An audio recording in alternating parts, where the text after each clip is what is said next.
بسم الله الرحمن الرحيم waxaa sharaf ii ah in maanta oo ay bishu tahay 12 Abriil ahna sanad guuradii ka soo wareegtay maalintii la aasaasay ciidanka xoogga dalka Soomaaliyeed aan doonayo inaan halkan uga hambalyeeyo ugana bogaadiyo dhammaan ciidanka xoogga dalka Soomaaliyeed saraakiisha saraakiil xigeenada alifleyda dableyda xaasaskooda iyo caruurtooda iyo dhammaan qaybaha kala duwan ee ciidanka qalabka sidaad la socotaan ciidanka xoogga dalka Soomaaliyeed waa astaan qaran oo aan marna loo qaybin karin qolo iyo qabiil waxayna u taagan yihiin oo loo tababaray difaaca iyo ilaalinta haybadda qaranka Soomaaliyeed mar walba waxay kale u taagan yihiin inay guulo la taaban karo ay ka gaaraan la dagaalanka nabadiidka waxayna si buuxda ay nabadiidka ugala wareegeen deegaano badan oo ay hore dadka Soomaaliyeed ama shacabka Soomaaliyeed ay ugu dhibaateyn jireen waxaan mar kale aan rabaa inaan u mahad celiyo Allahina khalqay marka labaadna ciidanka geesiyaasha ah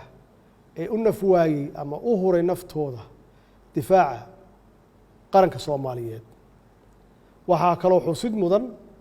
inay guulahaasi ku yimaadeen dadaalo dheeraad ah oo ay dowladdu u gashay dib u dhiska iyo tayeenta ciidanka xoogga dalka Soomaaliyeed oo dhinac walba ah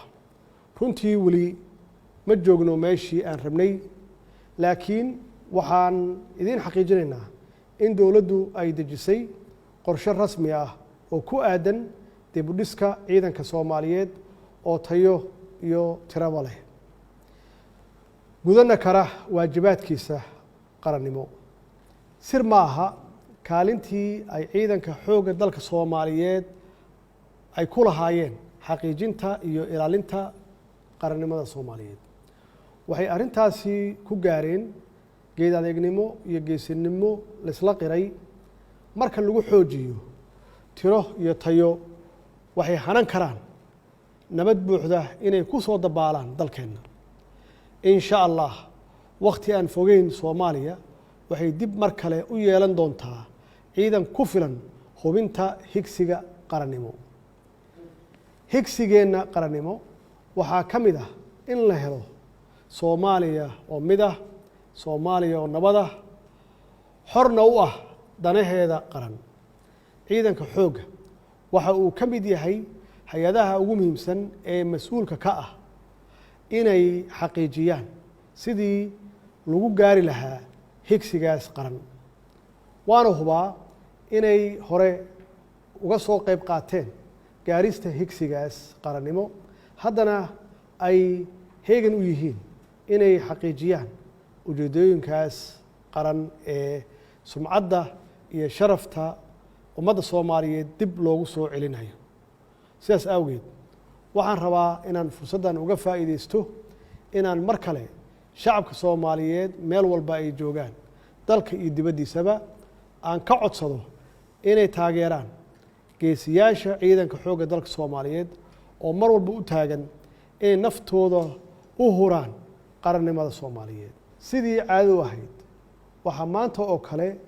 la samayn jiray dabaaldeg lagu maamuuso ama lagu xuso ama lagu weyneeyo maalinta aasaaska ciidanka xoogga dalka Soomaaliyeed ee 12 Abriil laakiin nasiib darro waxaa dabaaldegan naga hakiyay khatarta caafimaad ee adduunka oo dhan saameeyay annagana dowlad ahaan iyo dad ahaanba aanu dagaal aan kula jirno cudurkan loo yaqaano coronavirus cudurkani waa cudur safmareen ah oo aanan cidna u aabayeelin sida aad la wada socotaan dalkeenu wuxuu marayaa marxalad adag waxaan ka soo kabanaynaa qaranjabkii waxaan u soconnaa inaan gaarno himilooyin waaweyn sidaas awgeed waxaa loo baahan yahay inaan dhammaanteen gacmaha isqabsanno 3 sano oo la soo dhaafay waxaan ka shaqaynaynay dib u dhiska qarannimadeennii wiiqantay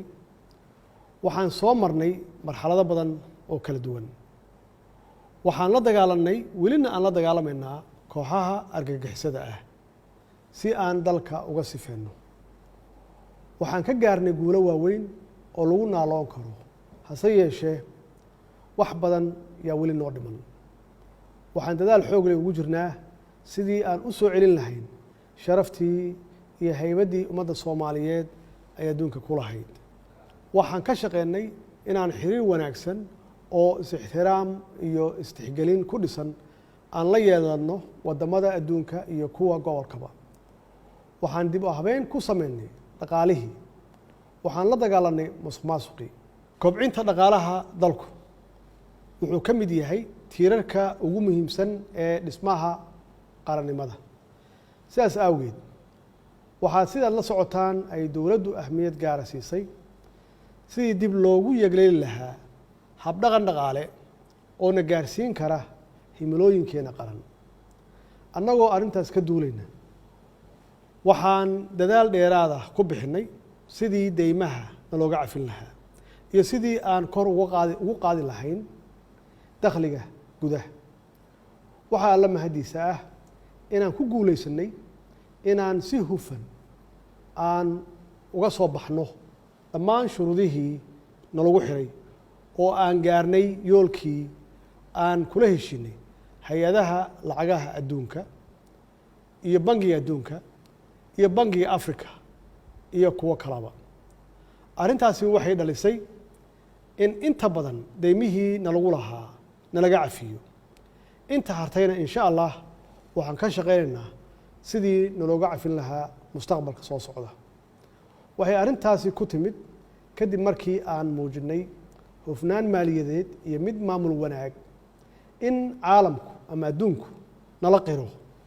shaqada aan hayno oo dowlad wanaagga ah. dhinaca kale dib u habeynta iyo hufnaan dhaqaale oo dheeraad ah oo ay dowladdu dhaqan gelisay. waxaa alla mahadiisa in dakhligii gudaha uu kobcay, taasoo noo suurtagelisay ama noo sahashay inaan si joogto ah u bixinno mushaaharaadka shaqaalaha kala duwan ee dowladda. dhinaca siyaasadda, Soomaaliya waxay ku socotaa hanaanka siyaasadda loo dhan yahay ee dimuqraadiga. sidaad la socotaan waxaan dhowaan saxeexay sharcigii doorashooyinka qaranka ee ay soo gudbiyeen labada gole. sharcigaasi wuxuu u sahlayaa guddiga madax bannaan ee doorashooyinka iyo guddiga wadajirka ee ku-meel gaarka ah ee diyaarinta xeerarka dhammaystirka sharciga doorashooyinka qaranka inay waajibaadkooda qaran u gutaan si madax bannaan. dowladdu waxay ballan qaadaysaa inay ka qaadato doorka wanaagsan ee ay ku leedahay doorashooyinka dalka ka dhici doona hadduu Ilaahay yiraahdo. wasalaamu calaykum waraxmatullaahi wabarakaatuh.